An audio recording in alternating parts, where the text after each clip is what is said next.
तो guys recent में मैंने एडिटिंग मटेरियल वाला वीडियो अपलोड किया था।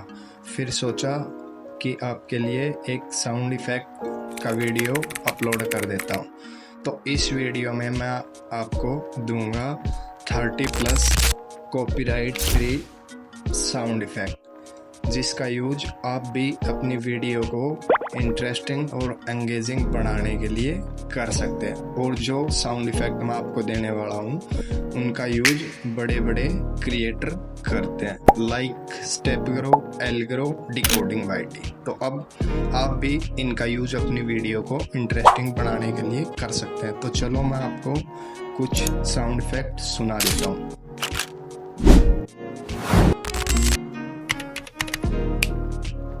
तो यार यही थे कुछ फ्री साउंड इफ़ेक्ट। अब आप 30+ साउंड इफ़ेक्ट को डाउनलोड करने के लिए इस वीडियो के डिस्क्रिप्शन को चेक कर सकते हैं। तो यार ये वीडियो यहीं तक था।